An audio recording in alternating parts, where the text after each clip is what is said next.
I want to show you how to use Workplace. The first thing I want to do is bring up Workplace on the screen. And I want to start going over the icons across the top of the page. I am currently logged into Avaya Workplace from home. Couple reminders, if you're using Avaya from home, you need to make sure that you are connected to the VPN. And then you want to also keep in mind that when you're using Workplace, if you have other family members at home using your internet, depending on what type of Spectrum, AT&T internet service that you have, it can slow down the Workplace um, application. So just keep that in mind. If you start having issues, you may want to ask people to log off whatever they're using at home. And then you can always do a reboot on your workstation and then log in again to make sure that the speed of Workplace is working properly. So the first thing I want to do is go over the icons across the top of the screen. Here on the left-hand corner where you see a little person, when you click on that, it will bring up your telephone number. A lot of you guys have used extensions and not have a DID or telephone number. So if at any point you forget your telephone number, you can click on the little person and your telephone number will be listed here. Below that, it will show presence. You will get a document on the link that was sent to you in an email that will give you what presence mean. You can go in here and say that you're busy or away or do not disturb. And then when you are logged off of this application, it will say you're offline. This is something or a way for other employees to see if you're available or not. Um, if you are transferring calls and you're an answer point person, it is really nice because you can see who's available or not. Below that is incoming call features. You can do call forwarding or send all calls. Call forwarding, you can click on it and you can put in a telephone number with the area code and telephone number and forward your calls to another location. If you are an answer point and you're listening to this training, please do not ever use call forwarding because it will break the call flow of the call when you get an incoming call to the office. If you are not an answer point person, you can call forward your phone to your cell phone, to a coworker, or anyone else that you need to forward your calls to. Send all calls sends all calls straight to voicemail. You want to make sure that you come back in and select it to turn it off. But if you're having a meeting and you do not want the workstation to ring through the speakers, you can come in here and do send all calls, and that sends all calls straight to voicemail.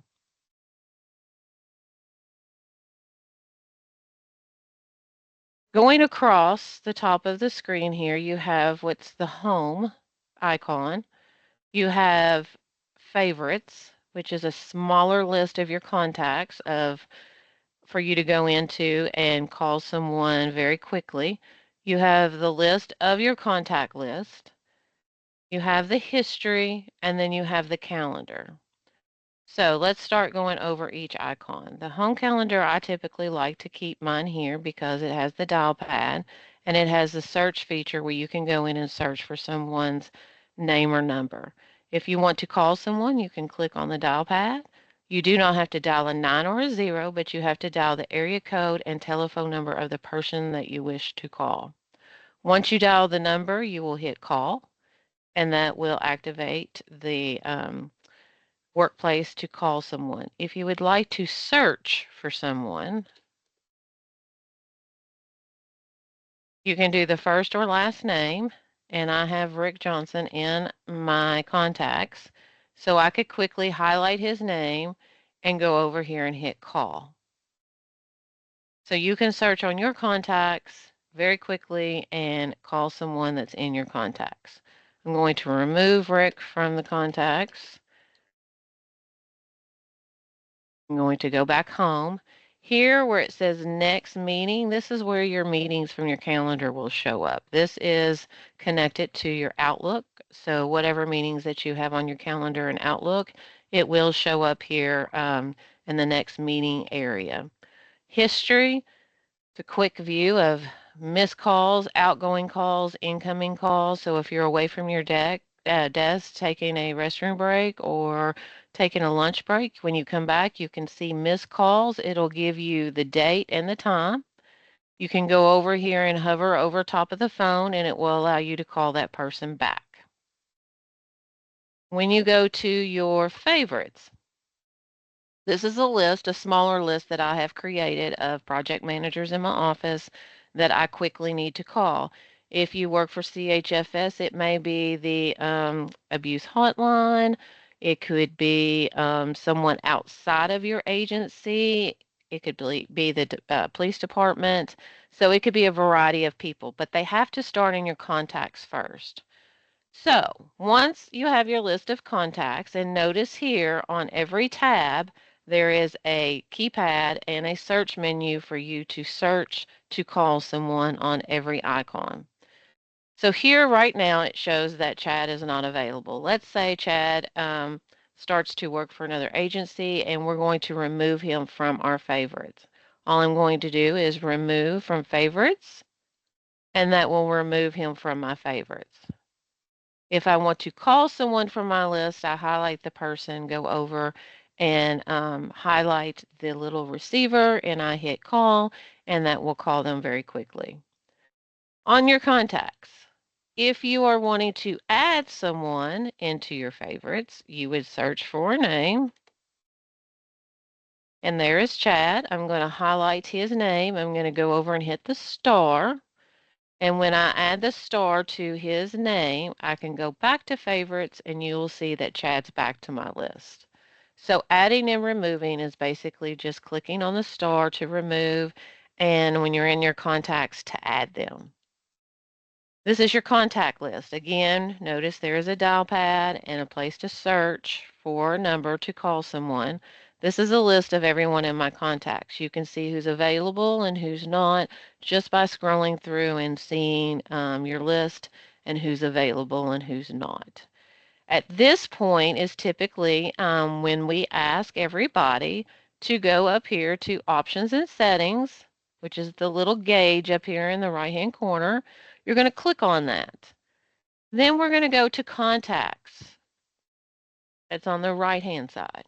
When you click on that, we want to make sure Show Local Contacts is turned off.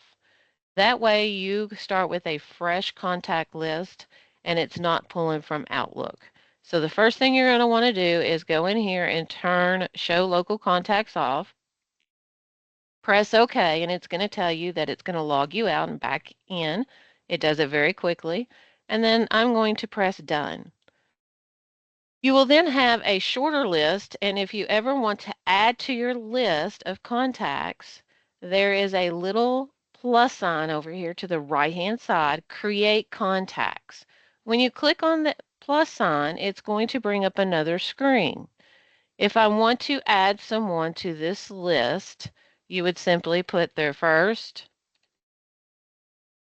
and last name. Has to have a telephone number before it will actually save it. If you want to add them to your favorites, you click the little star and then you hit Add to Contacts. Okay? And that will add it to the list of your contacts. If this is someone outside of the agency, say you want to put a courthouse or a judge in here, you could go in and add that information. Notice that you can come down here and put more than one phone number in. You can do a mobile, you can do a fax, a pager. Again, once you have that information in, you're going to click on Add to Contacts and Save. I'm going to go out. And so that's how you add people into your contacts very quickly. The next icon is Open History List. Notice again, you have the dial pad and the search bar here to where you can search to call someone.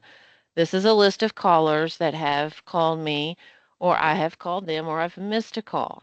Notice it has the date and the time. And if I would like to call them back, I just hit call. If you want to view, let's say, just the missed calls. You'll go up here to the history at the top of your page. There's an arrow. Go down to missed calls. It's going to give you a list of callers that you've missed. If you want to see incoming calls, you switch it to incoming calls and it'll just show those. If you would like to show all history, I typically leave it on that and I have all history. At some point, you may want to delete your history. So at this point, if I click delete all history, it's going to go in and delete everybody. If I want to delete them individually, you can right click on the number and go to remove from call history, and it will remove individual phone calls that have come in. The next icon, it is your calendar. Here's where your calendar will show. I do not have mine logged in, but you will have your calendar that will show up here. Again, it has the dial pad and the search menu so you can search to look up a telephone number for someone that you would like to call. The reason why this is blank is if you get an error message, it says view active alert. If you click on this, it's going to say for you to go to Enterprise Directory Sign In. It's going to take you right to the spot where you need to go in and update your password. This password will be the password that you log into your desktop in the mornings. This will be the only password that will expire with Workplace. Everything else stays the same, but you will have to go in and update your password when it expires in Outlook. Once you have updated that, you're going to press done, and it's going to update the information, and this error message will go away. The icon next to it is your messages. If you have a message, it will tell you how many messages that you have. When you click on this, it's going to go in and take you in and ask you to put in your password. Once you have set up your voicemail, you will only have to put in your password when you click on this. We have added instructions onto the website to set up voicemail. So one of the first things you may want to do is go in and set up your voicemail so that when you log into Workplace, you'll be able to see when you have a message, it will alert you and tell you how many messages that you have. We have put those steps out on the website. And if you have any question, you can call the Commonwealth Service Desk and they can direct you to that website. If there's any changes that you would like to make to the application, if you remember, we went into options and settings. You can go in here and make changes. For the most part, you want to keep everything the same. The only reason you would come in here is to go in and update your information under accounts. And here's where, again, your telephone number will be, and then your email address and your password. To minimize the window, you would click on minimize, and to exit out, to close out the window, you would go here. Now, let's say at the end of the day, you're working from home and you do not want your phone to ring. If you close out the window, the phone will still ring. You will actually have to go over here to the little person, and you'll have to go down to sign out.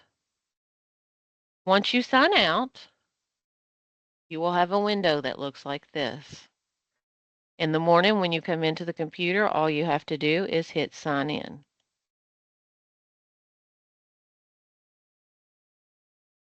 And it will bring your application back up. So now what I want to show you is what happens when you get a call that comes through the Workplace.